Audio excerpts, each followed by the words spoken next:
Terus menurut versi-versi yang kita dengar dari guru-guru, dari para kiai, rata-rata niku ndamel periode kiamat kubra, ini kiamat setelah kehancuran langit bumi.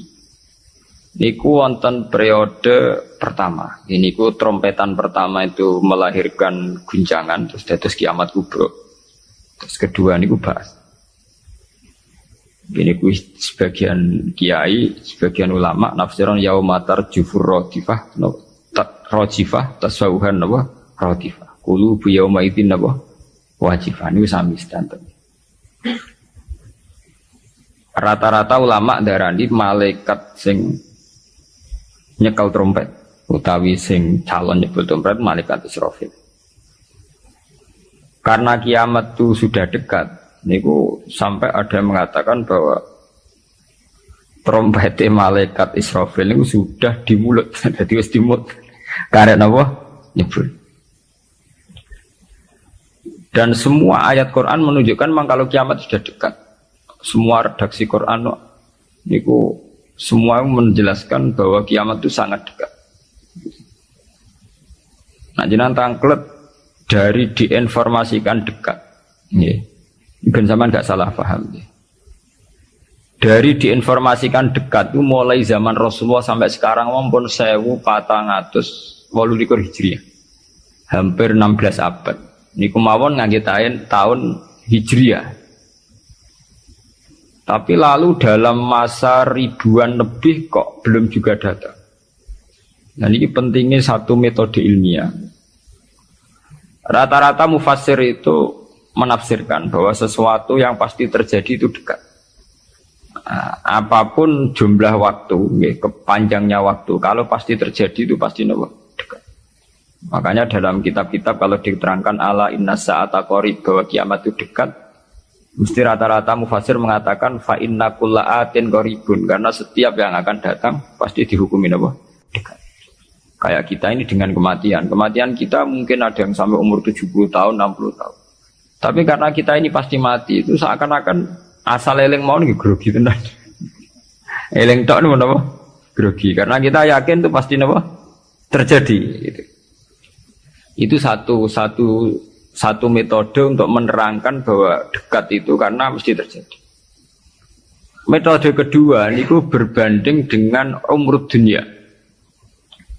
Umur dunia wingi kula maca teng Kompas, versi Kompas itu sekitar 3 miliar berapa dari bumi diciptakan sampai sekarang. Kalau versi ilmuwan itu sekitar 3 miliar berapa. Nggih to, wong dinosaurus mawon sekian ratus juta. Artinya kalau betul dengan hitung-hitungan itu misalnya kiamat itu 1 miliar lagi ya dekat karena berbanding dengan masa lalu yang pun lebih 3 miliar gitu ya. Nah, kalau setuju metode ketiga. Metode ketiga, karena Allah itu abadi dan Allah itu azali. Itu melihat waktu itu, ya kalamhil basari huwa aqrab. Itu tidak ada artinya semua. Dan teori ini cara kula paling dekat secara ilmiah, apalagi sekarang, secara sains, secara ilmiah. Misalnya ngeten. Cara semut kon mecah nondok, itu pikirannya kok bisa mecah nondok itu. Nak bar grogoti 2 wulan lagi sono apa? Pecah. Nak sing mbok kongkon semut. Tapi kanggo sampean, tak gites langsung napa? Pecah, ambil. Artinya manusia itu enggak lepas dari ruangan. Artinya satu analisis yang dibatasi oleh keterbatasan manusia. Wong bumi kok ngene kok hancur ngenteni global warming, ngenteni pemanasan global, ngenteni macam-macam, nak cairan Afrika meleleh, nak sistem bumi tata surya sudah hancur, sistem galaksi sudah. Iku acara manusa. Jadi dengan segala ilmiahnya manusa bayangno kiamat tentu nunggu global warming, nunggu tata surya sing rusak galaksi. Padha cara semut kon mecah nondok. Iku kira-kira pikirane tak mulai ke pojok endi sing paling lemah, endi sing. Cara sampean mbok kites mulai kon diwe ya pecah. Ya podo, kowe ngrubahno gedung sing nganggo beton, nganggo cor, nak manual ya tak palu kondi supaya rubah. Tapi nganggo bom atom, cek mbok dakok endi wae ngene apa? Hancur ya. Artinya ketika yang ngendikan itu dekat atau mudah itu Allah, memang nggak ada masalah. Allah mau bilang kiamat itu dekat atau mudah ya memang inna dzalika 'ala Allahi yasir.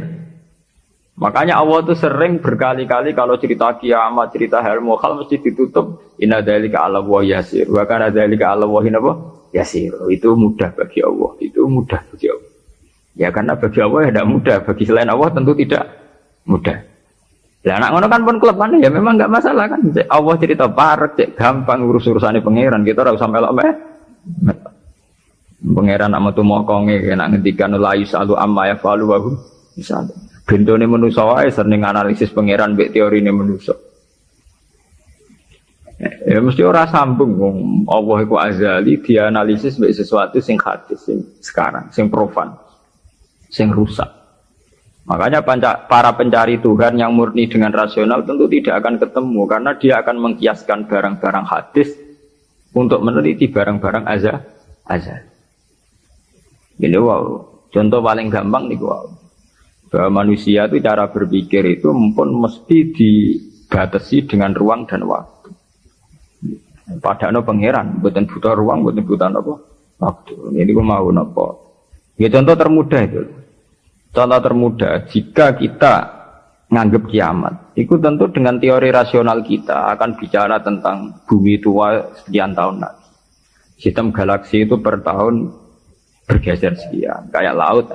Laut itu ngalami rob itu setiap tahun itu sekian senti. Kalau sekian senti kali sekian ratus tahun, berarti begini.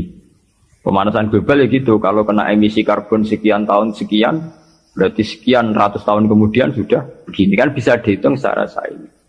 Tapi itu kan hitung-hitungannya manusia. Tapi kan beberapa kali sejarah membuktikan itu keliru. Kelirunya ya karena kemungkinannya itu dua. Satu bahwa itu tidak diciptakan efek yang melawan. Nomor dua bahwa kejadiannya itu tidak mesti seperti itu. Ya contoh, ketika dulu wong nak nandur gabah nganti 8 bulan, nanti 6 bulan, terakhir 6 bulan. Itu orang mikir dihitung, dulu sering krisis pangan dihitung, nak wong jumlahnya tambah terus. Nah, terus gabah panennya 6 bulan iso kelamparan. Dalam penemuan ilmiah, sing iso 3 bulan. Sehingga zaman manusia sidik sering telat beras sampai wong mangan jagung bekatut. Saiki wong pirang-pirang ora tau telat napa beras. Padahal dhisik pakar-pakar pangan sempat grogi jangan-jangan karena jumlah wong akeh telat napa beras. Masalah tempat nggih ngoten. Wong tumbale wakeh tanah ra tambah sampai do manggon. Tapi manusia lewat modernnya itu iso nggawe omah tingkat omah susun. Wong modern ono sing diwajah lah manggon pemaras pemanggon.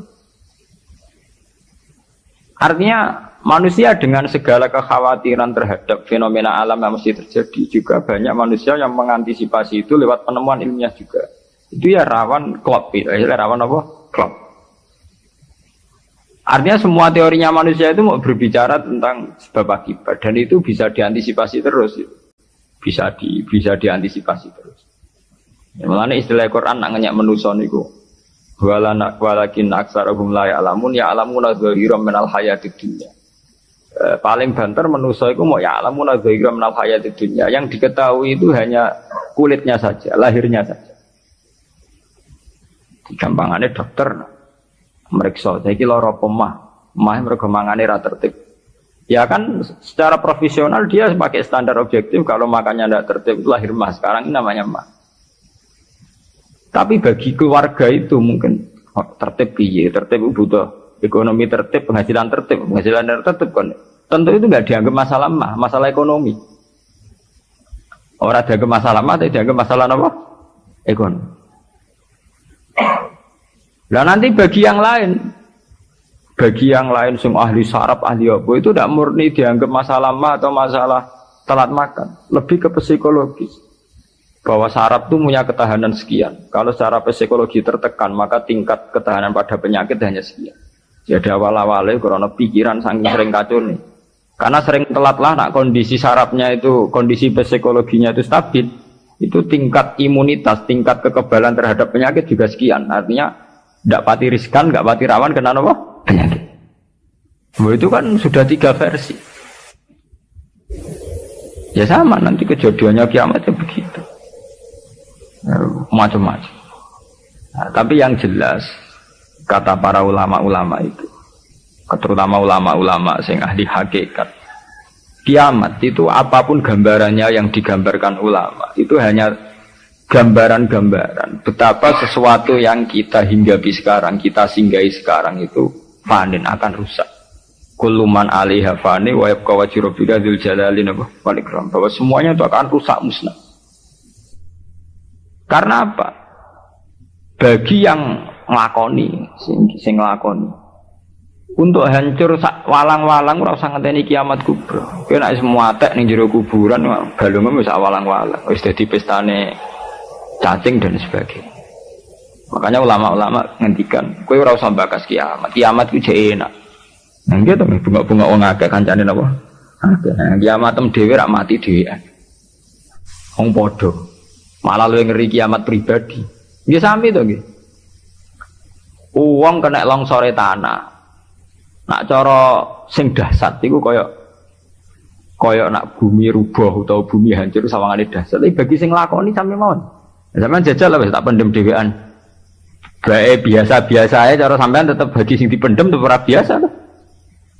Tetap peristiwa besar. Sampean dipendem tiang. Cara sing mendem ya biasa ya, pancen wong duwe nyawa dipendem ya mati, tapi kanggo sing dipendem ya kejet-kejet tenan ya lara tenan. Artinya untuk menjadi kiamat itu udah harus nunggu kiamat kubro. Semua yang dialami oleh manusia, tragedi-tragedi itu tentu akan menjadi peristiwa besar, maha besar. Dibalik kayak kelaparan yang mlebu ning TV ngenteni busung luapar wong Irian Jaya, wong Afrika, wong macam-macam. Tapi kan di individu yang hari itu sedang lapar ya ngeri tenan lah diberitakno lah ya ngeri. Wong karena dia benar-benar ngalamin apa? Kelaparan. Nah, makanya ketika ulama-ulama ilmu hakikat itu lau asyraqa laka nurul yakin la ra'aital akhirata aqraba ilaika min antar tahila ilaiha. Andaikan kamu imannya benar, itu tentu melihat akhirat itu sekarang, tidak usah nunggu nanti. Lau asyraqa laka nurul yakin la ra'aital akhirata aqraba ilaika min antar tahila ilaiha. Andaikan kamu sudah sampai ainul yakin, hakul yakin, kamu melihat akhirat itu sekarang.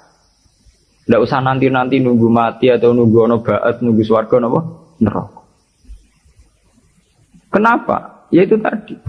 Bagi orang yang khosyahnya tinggi, orang-orang yang pada kelas iza zikra wa wajilat, akhirat itu sekarang. Sampai nanti ya akhirat, besok ya akhirat lagi, hari ketiga ya akhirat lagi. Sampai kita mati ya akhirat lagi, sekarang pun akhirat lagi. Maksudnya gimana? Bahwa paling kita takuti saat mati adalah masuk surga sebagai simbol ridha Allah dan masuk neraka sebagai simbol suhtuh. Dan bagi orang yang sangat takwa, itu takut ya dimulai dari sekarang. Setiap detik kita takut jangan-jangan kita tidak dalam ridha Allah. Setiap detik kita takut jangan-jangan kita sedang dalam suhtuh. Nah, ketakutan-ketakutan ini tentu menjadi kita sudah benar-benar kayak di akhirat. Artinya untuk trauma tentang neraka, untuk menikmati surga itu ya dimulai benar-benar sekarang. Artinya ning swarga sing tak golek ya ridane Allah. Ning neraka sing tak wedeni ya suhtuh. Sekarang juga kita juga begitu. Sekarang juga kita sing paling wedi ya mbek suhtuh. Sing paling seneng ya mbek ridho. Mana akhirat ngenteni mati ya akhirat yang bentuk. Ya akhirat kowe iku. Wedi pangeran ngenteni mati. Nggo ning kuburan dhewean. Nggo ditangisi mudin ki saiki dhewean ning kuburan. Serana dulur ra ono sanak. Lah apa zaman ning donya akeh wong terus bahagia, ana dulur malah tukaran. Ana bojo malah ge.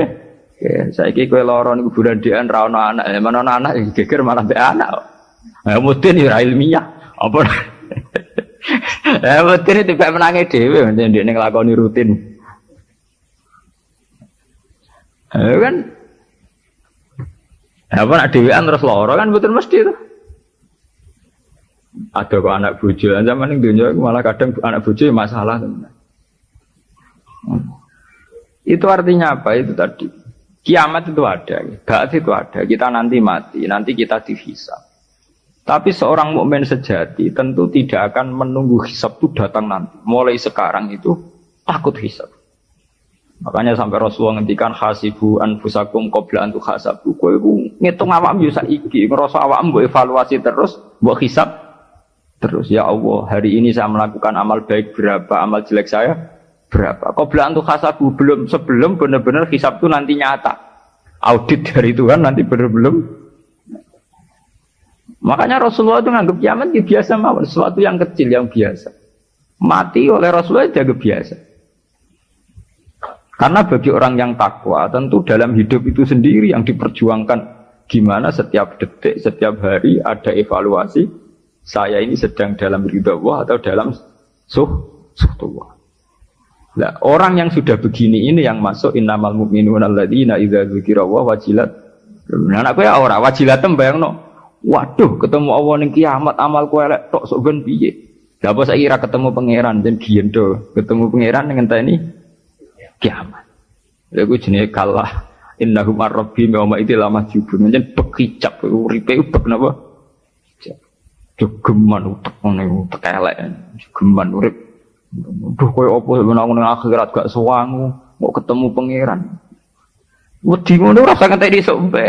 Ya saiki detik ini juga. Paham? Nah, sampean taklek. Niku rak makam sing dhuwur. Ora makam dhuwur-dhuwuran, yen aturane kudu ngono. Iki aturan, ora senengane kok makom-makoman. NU nek kon nggih makom. Lho pancen begitu. Standar seorang mukmin, innamal mukminun standare idza dzikirallah wajilat qulubuhum. Ora ana innamal mukminuna sing papan atas terus papan menengah napa? Papan